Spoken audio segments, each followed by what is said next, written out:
What's going on, guys? Tokes here. Today I want to record a video of me changing my spark plugs on my Procharged or boosted, whatever, 6th Gen Camaro. I kind of give you a couple tips from some tricky parts on it. I have to change out the plugs. I'm going to open up the gap on my plugs a little more. I've been having an issue. I keep fouling out plugs every like 1,000 to 1.5K miles. And that's not fun when plugs cost $100. So I'm going to try opening my gap up and seeing how that goes.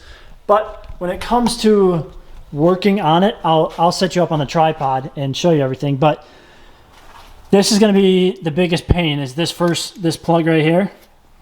So what I do, so obviously first you're going to take off all the spark plug wires everywhere. What I do is I move the dipstick. There's a bolt, it's a 10mm bolt down there that holds the dipstick in place. Take that out. Kind of gives you a lot more room to maneuver the dipstick. Some people remove the coolant reservoir.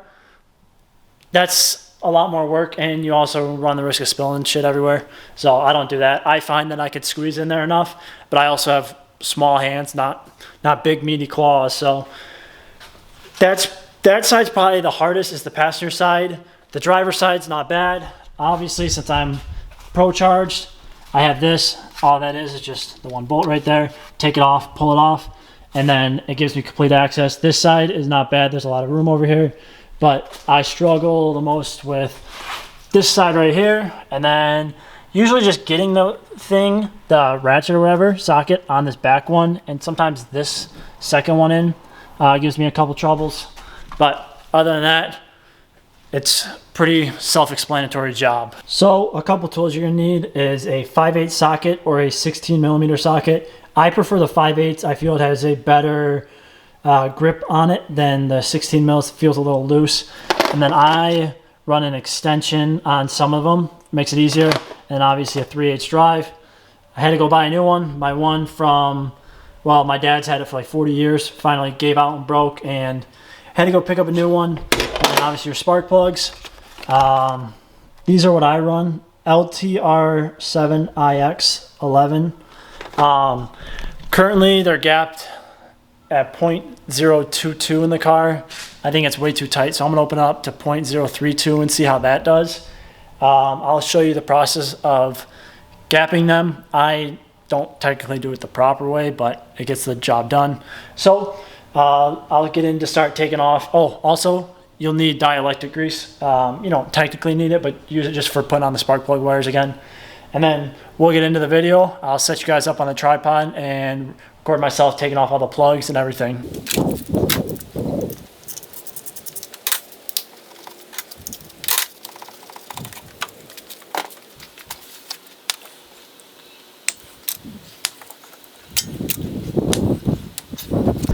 Look at that. Plug wire broke. Well, I've not had that happen before.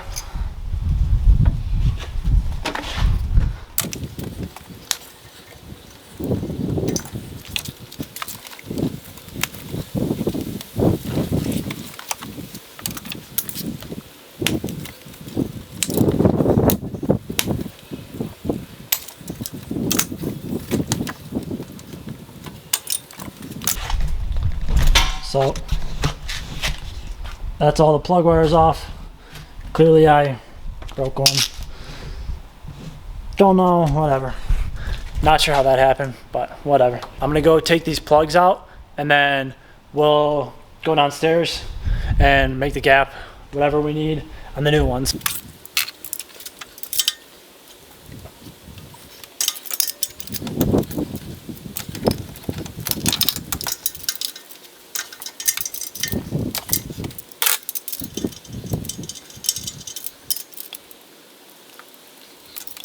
As you can tell, I already drew blood. Spark plugs definitely are knuckle busters, that's for sure. You will, by the time you finish with this, you'll be all busted up. So first plug out.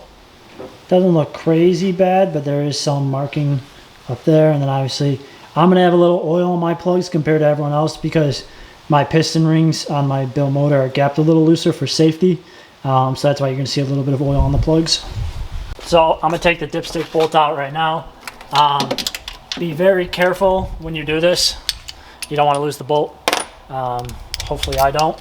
But Just be very careful because it is small.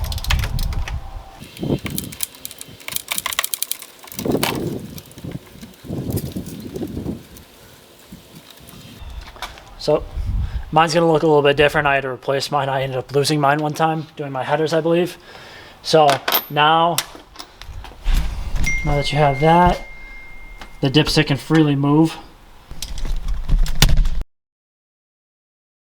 Well, I won't be able to set you up on a tripod. Try to move it back. Cheap ass tripod broke. And then try to take the camera off. And now the bottom's stuck right here on the bottom of the camera. It's really annoying. But, so now you can move this out of the way. And it should give you more than enough room to get that first plug out. Got myself again on one of the back ones. Oh man, spark plugs, they're not that hard to do. It's just they're just such in tight spaces on these damn 6 gens. You just bust up your knuckles trying to take the plug off. Well, we'll keep continuing on. So a little tip for doing this one right here. So obviously you move the dipstick, and what I like to do is I'll take my ratchet and I'll use an extension like this, and I will get it down in there and maneuver it around and get it on the spark plugs. And then I'll maneuver this down and hook it up. That way I found that's the easiest way to get down there and get it on there. I find trying to put it on with the ratchet, it's too long. Trying to like just squeeze it and maneuver it on. So I do that, and that's what really helps. So what you do when you gap them, I fortunately can't really show you. Actually, let me see if I can just set you up. So what you do when you gap them, take your spark plug gapper tool. You can get it at any like auto parts store. And you got to be careful with the tip. You stick it in and you drag it, and you'll see where it's gapped at. Like right now, it's at 0.040. So I got to bring that down. And I really don't do it the proper way. I stick mine in a vice grip and I lightly tap it with a hammer. That's the easiest way I found for me, but you have to be very careful when you do that, that you don't mess up anything around there. Once again, this is not the proper way to do it. This is just what I do. So all you do is you just take it and you just lightly tap down on it, and then keep checking with your tool to see how close the gap gets to what you need. So that closed it by 0.5. I still need to go 0.5 more or whatever. Just lightly tap it like that.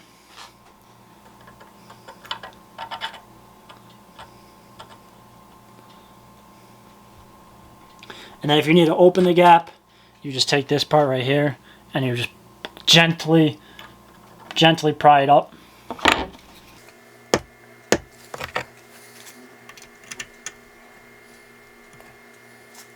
So that gave me a 0.032, which is what I'm looking for. And I just do that and I repeat it for every single one. Very repetitive process, but whatever, it's what you got to do. So they're all gapped now. I didn't record the process, just repetitive. I actually didn't put them in the vice grip. I forgot. I just kind of held them in my hand, tapped it with the hammer, and then kept measuring it and making sure it was the proper gap. We'll see how the new gap works with the car. I'm going to take these back upstairs into the garage and get back to work to putting them in. When you're putting the new plugs in, make sure you always start on my hand. You just kind of feel around for it. If you want to make sure you're not cross threading them. If you cross thread it, it's going to be a really bad day. So just I like to go all the way to their hand tight, so I know they're properly threaded in. And that's basically what you do for that. And then obviously this side's the easy side. That's why I'm recording it, since I don't have the tripod. So just go like that, hand tight. This side, just do the same thing. For this first one, I like to come in through here. You move this, it's stuck. Okay, so you move that, and I like to come in at this angle. That's how I find the best to be able to reach in. You could also kind of come in at this angle. Not the best though. Like I prefer this way, and I've done these 4 or 5 times now, so I've learned tips and tricks every time for me that work. I just want to share them with you guys because it wasn't as easy the first time doing it. So I'm gonna get all these plugs put in, and then I'll show you what to do with the wires. Start it up. Hope it fixes my issue. Don't know. We'll see. So, was working on the car, and noticed that there was a missing bolt or a nut right there on the high ramp. So I went to go put one on, fell down there, tried to grab it, and it fell somewhere down there. And I cannot reach it, so try to magnet, whatever, can't get it. So I'm just hoping it doesn't do anything bad when I do it. If I leave it in there, we'll find out. But I'm gonna have to go to the store, buy another one of these, and start the car up then. All right, time to fire it up, baby. We'll see what I did helped. I couldn't get that bolt out, so I'm hoping it doesn't mess up my motor. Prime the fuel pump real quick.